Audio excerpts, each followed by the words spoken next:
今日のテーマは、いただきますと、ごちそうさま。日本では、食事の前と後に、必ずこの言葉を言うよ。でも、なぜこの言葉を使うのだろう。今回は、その意味や使い方、手を合わせる行為について、わかりやすく説明するよ。最後に日本語の単語も復習するので、ぜひ最後まで見てね。それでは、スタート。日本では食事の前に必ずいただきますと言います。いただきますはいただくという謙譲語から来ています。この言葉には何かをもらうという意味があります。食事の時にいただきますというのは命をいただきますという意味です。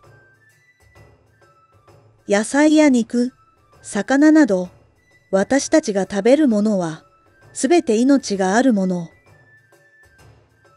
それをいただくことで、私たちは生きています。そのため、いただきますと言って感謝を伝えるのです。また、いただきますという時に手を合わせるのが一般的です。これは、仏教の影響もありますが、感謝を表すための行動でもあります。食事を作ってくれた人、農家の人、命そのもの、食材を育ててくれた自然に対する感謝の気持ちを表しています。次に、ごちそうさまという言葉についてです。ごちそうさまの地層はもともと馬で走り回るという意味がありました。昔の日本では大切なお客さんをもてなすために遠くの村や市場まで馬を走らせて食材を集めていました。現在のように手軽に食材を手に入れられなかったので、準備には多くの時間と労力が必要だったのです。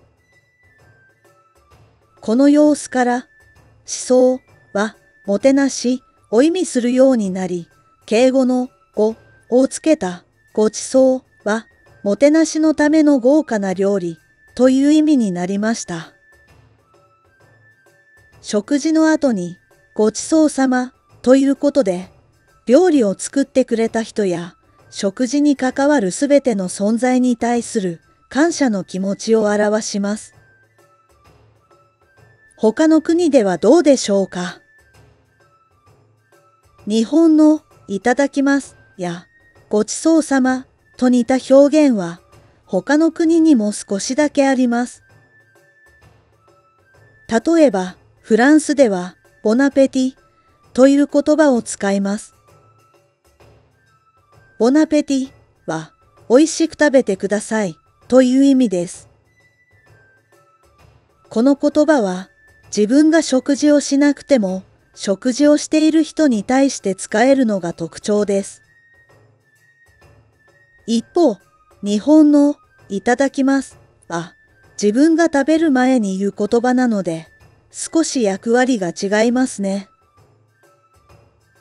あなたの国はどうですか？ちなみに、この手を合わせる行為は合掌と言います。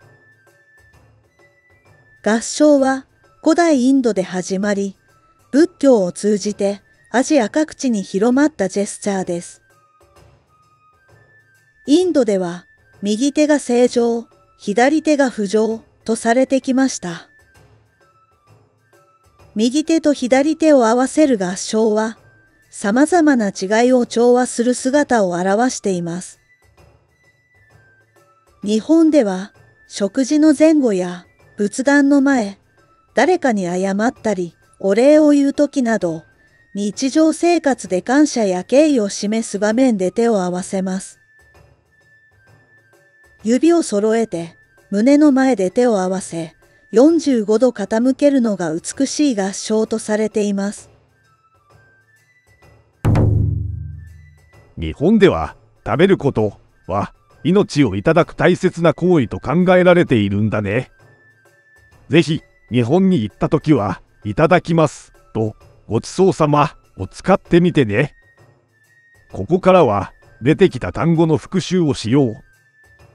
その前に少しお知らせ。日本語学習に役立つフレーズ集や、ひらがな表をプレゼント中。詳しくは概要欄をチェックしてね。それでは、これから30個の単語を復習しよう。食事、食事。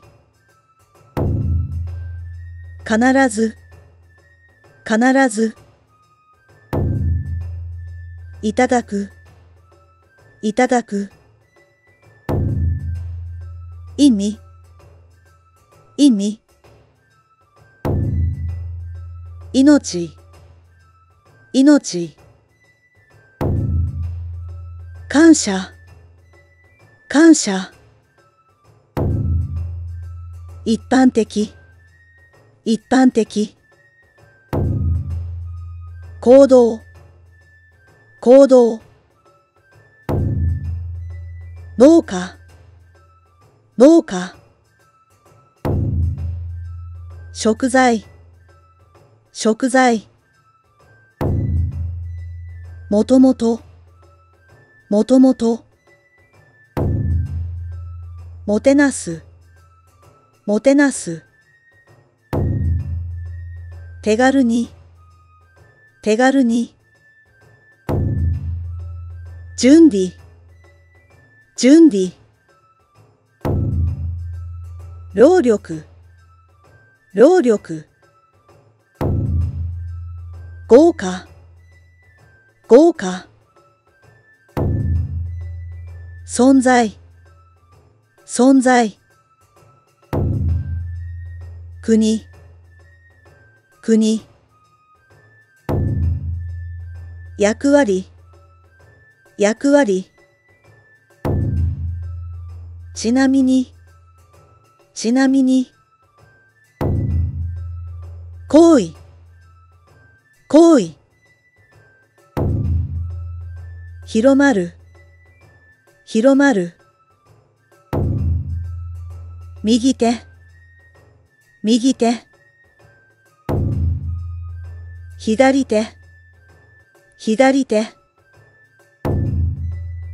合わせる、合わせる。調和、調和。謝る、謝る。日常生活、日常生活。